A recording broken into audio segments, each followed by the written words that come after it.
स्वप्न हमें संकेत और चेतावनी देते हैं, लेकिन क्या आपने कभी सोचा है कि किस समय देखे गए सपने का क्या अर्थ होता है? इस वीडियो में हम स्वप्न शास्त्र के अनुसार स्वप्नों के प्रकार, उनकी व्याख्या और किस प्रहर में देखे गए स्वप्न कब फलित होते हैं, इसके बारे में चर्चा करेंगे। जानें कि कौन से स्वप्न शुभ होते हैं और किस अवस्था में स्वप्न देखने से उनका फल नहीं मिलता। जीवन में स्वप्नों के महत्व को समझने के लिए इस वीडियो को जरूर देखें। स्वप्न, सपने हमारे मस्तिष्क की ऐसी गतिविधि होती है जो व्यक्ति को नींद के दौरान दिखाई देती है।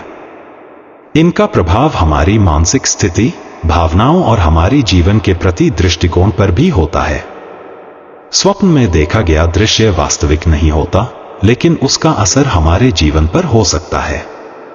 ज्योतिष और शास्त्रों में भी स्वप्नों का महत्व बताया गया है और यह भी बताया गया है कि स्वप्न कब और कैसे फल देने वाले होते हैं। स्वप्न के प्रकार। स्वप्न मुख्यतः 4 प्रकार के माने जाते हैं। दिव्य स्वप्न, यह स्वप्न हमें हमारे भविष्य की ओर संकेत करते हैं। मानसिक स्वप्न, इसमें हमारी इच्छाएं, आशंकाएं और हमारी दिनचर्या का प्रभाव दिखाई देता है। भौतिक स्वप्न, यह हमारे शारीरिक अनुभवों से जुड़े होते हैं, जैसे दर्द, गर्मी, ठंडक आदि का अनुभव। अधिभौतिक स्वप्न, यह अत्यधिक गहन और रहस्यमयी स्वप्न होते हैं जो दिव्य अनुभव प्रदान करते हैं। स्वप्नों का फल और समय। स्वप्नों का फल देने का समय इस बात पर निर्भर करता है कि वह किस प्रहर में देखा गया है। प्रथम प्रहर, रात्रि का पहला भाग, इस समय के स्वप्न प्रायः कोई विशेष प्रभाव नहीं डालते। द्वितीय प्रहर, रात्रि का दूसरा भाग, यह स्वप्न थोड़े समय में फलित होते हैं। तृतीय प्रहर, रात्रि का तीसरा भाग, इनका फल 1 से 2 सप्ताह के भीतर दिखाई दे सकता है। चतुर्थ प्रहर, भोर का समय, इन स्वप्नों का फल निश्चित रूप से मिलता है और वे जल्द ही साकार होते हैं। किस अवस्था में स्वप्न का फल नहीं मिलता?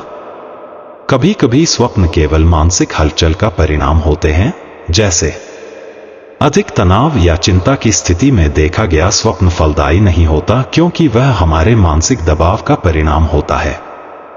शारीरिक थकान या अत्यधिक श्रम के बाद देखे गए स्वप्न का कोई विशेष फल नहीं माना जाता। नींद के शुरुआती चरण में देखे गए स्वप्न का भी कोई फल नहीं होता, क्योंकि वह केवल दिन भर की गतिविधियों का प्रतिबिंब होता है। स्वप्न शास्त्र के अनुसार स्वप्नों का महत्व। स्वप्न शास्त्र में स्वप्नों का विश्लेषण करते समय यह देखा जाता है कि स्वप्न में क्या देखा गया है, किस प्रकार का वातावरण था, कौन सी दिशा में घटना घट रही थी और कौन से जीव या वस्त्र का प्रयोग हुआ। प्रत्येक तत्व का एक विशेष अर्थ होता है और वे भविष्य की घटनाओं की ओर संकेत करते हैं। स्वप्न देखने के समय और फल के संबंध में। शास्त्रों के अनुसार यदि स्वप्न रात्रि के अंतिम प्रहर में देखा जाए तो वह जल्दी फलित होता है। इसके अलावा स्वप्न में दिखाई देने वाली घटनाओं का प्रकार, जैसे भय, सुख, दुख, प्रेम, युद्ध और सम्मान भी उनके फल को प्रभावित करता है।